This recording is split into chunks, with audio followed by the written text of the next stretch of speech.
prophesied to be my husband. I said, it ain't just a car, it's paid in full. Hallelujah. I said, it's paid in full.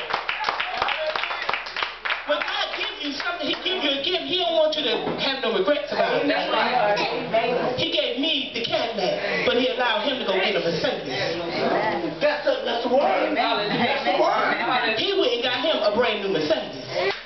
He said, God told me to give you my car. I said, give me your car. I said, well, what you gonna drive? He said he had something better for me. He said, I don't know what it is. But he went and got that Mercedes. I drove that Cadillac to Durham. He went and got that Mercedes today. And I said, okay, God, what's going on here? Thank you. And I said, God, I just thank you. Because he said, I don't want you to have no payments. Yes, Lord. I don't want you to pay for it. I said, I'm going to give it to you. But God gives you something there's no regret.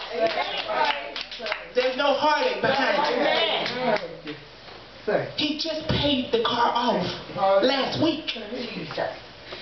Paid it off in full. And then gave it away. And then gave it away. I know that was God. I said, wait a minute, didn't you just pay the car off?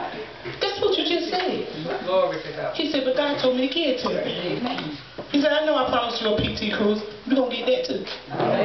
But right now, He wants you to have a Cadillac. I said, okay, God, thank you. I said, don't even worry about PT Cruise. I said, I got a Cadillac, y'all. I said, I'll take the Cadillac. I said, God, you are so good. So believe God's word when God tell you something.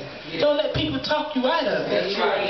Because that's when we hard-headed, because we don't believe it. We allow other people to come in and defeat what God said to us. Tell your neighbor, you say, God told me this, and she goes, nah, God ain't telling you that, girl.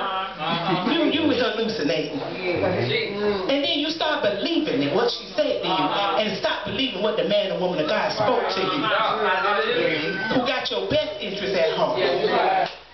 Because she ain't going to tell you nothing wrong. The devil don't tell you he finna give you anything but a hard time. That's all he got to do. We got to start doubting him and stop doubting what God says. We the first people to start doubting what God tells us. The first thing you do, get a new job, you're going for an interview, the first thing come out your mouth, I doubt if I get the job. Before you even get to the interview, you already defeated the purpose.